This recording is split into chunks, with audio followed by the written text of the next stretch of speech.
طيب خلونا نتكلم في الموضوع بتفصيل اكتر مع ضيفنا استشاري التخطيط المالي الاستاذ فؤاد صدقي. صباح الخير عليك واهلا بيك معنا في برنامج اليوم. اهلا بيك. كنت بتاخد عيديه وانت صغير؟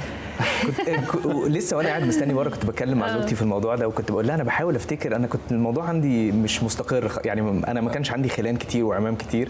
فاكر ان انا كنت باخد عيديه بس ما كانتش زي ريتشوال ثابت عندنا في العيله زي اغلب العائلات. مش لازم كل عيد يعني؟ لا مش لازم كل عيد، وكانت بتبقى في اوقات مختلفه يعني فيري راندوم يعني. بس كنت باخد احيانا عيديه. كنت بتزعل لما كنت يعني احيانا كنت بزعل، بس هو كان الاحسن لان اغلب العدايا اللي كنا بناخدها واحنا صغيرين كانت بتروح على البومب والصواريخ، فاحنا كنا بنفرقع الفلوس. كمان احسن عدم الاعتماد على عشان على برضو الفلوس هذه دائما. the more the expectation the bigger the disappointment. صح.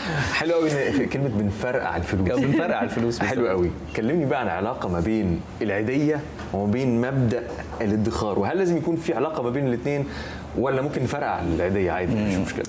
ده سؤال كويس جدا. هي الفكره انه احنا المفروض نتعامل مع العيديه او نحاول نعلم اولادنا ان هم يتعاملوا مع العيديه زي ما بنعلمهم ازاي يتعاملوا مع المصروف او البوكيت ماني. لانه التعامل مع البوكيت ماني او المصروف لو متقسم صح ومعمول بطريقه صحيحه ده هيديهم مبادئ لمستقبلهم ازاي يتعاملوا مع الفلوس. لان الاطفال وهم صغيرين ما بيبقوش مدركين قوي الفلوس دي بتيجي ازاي او بتيجي منين، هي الفلوس بتجي لهم وخلاص. فاول حاجه بيفكروا فيها نصرفها. فالمفروض ان احنا نتعامل مع العيديه زي ما نتعامل مع المصروف، والطريقه الصح هي ان احنا نعلمهم يقسموه ازاي. يعني جزء للادخار، جزء للطوارئ، جزء للضرايب. ودي حاجه غريبه جدا انه يعني ايه طفل يدفع ضرايب؟ احنا بس بنعلم المبدأ للطفل من هو صغير عشان لما يكبر ويتعامل معاه في الحياة الطبيعية وفي الحياة العملية يبقى متعارف عليه. فالضرايب بتاعت الطفل تبقى عاملة ازاي؟ الضرايب بتاعت الطفل انت عليك واجبات معينة تعملها وليك حقوق. من ضمن حقوقك انك انت تاخد مصروف او بتاخد عيدية او ما شابه ذلك. ومن ضمن الواجبات اللي عليك انك انت تعمل مذاكرتك كويس، انك انت تحافظ معانا على نظام البيت، يعني ما تسيبش النور والع مثلا هنا وتخرج من اوضتك، ما تسيبش الحنفية مفتوحة وتسيبها وتمشي. الحاجات اللي زي دي نبتدي نطبق عليها مبدأ الضرايب، بحيث انت بتاخد عيدية او بتاخد مصروف في جزء ولو 10% او 5% ده هتشيله على جنب للضرايب. لو التزمت بالحاجات اللي عليك انك انت تعملها هتاخد الضرايب دي في الاخر. لو ما التزمتش هنخصم من مصروفك جزء احنا هنسميه ضرايب، لكن هو علشان انت تحافظ على الحاجات اللي المفروض تكون بتعملها في البيت. والاجزاء الثانيه اللي هي التحويش للمستقبل وبقيه الفلوس ليك اعمل بيها اللي انت عايزه. بالنظام ده هو صعب شويه بس لو ابتدينا نطبقه سمول بيبي ستيبس، خطوات صغيره، لما هيكبر مش هيصطدم بالواقع ده في الحقيقه، هيبتدي يفهم مبادئ الفلوس. يعني كنا قبل شويه قاعدين نحكوا عن افضل الطرق حتى تعلم الاطفال كيف ممكن يدخروا، وانت شايف ممكن بعض الطرق الاخرى كذلك.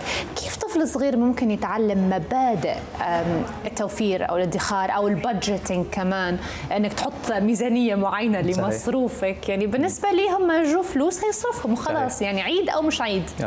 هي زي ما انا قلت من احسن الطرق دي ان انا ببتدي اقعد معاه وافهمه واحده واحده بكلمات بسيطه هو يقدر يستوعبها. لان انا لو قلت له ضرايب هو مش هيبقى فاهم يعني ايه ضرايب.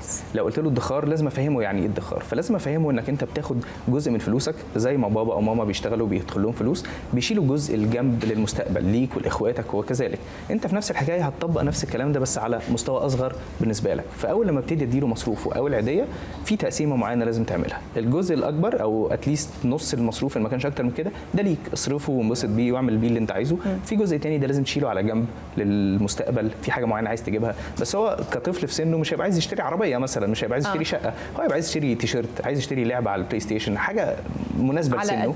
فليه ما تبتديش تحوش لها؟ وفي نفس الوقت جزء الضرايب اللي احنا اتكلمنا عليه ده عشان يبتدي يفهم المفهوم بتاع انه لا انا ليا بنفيتس وعليا مسؤوليات.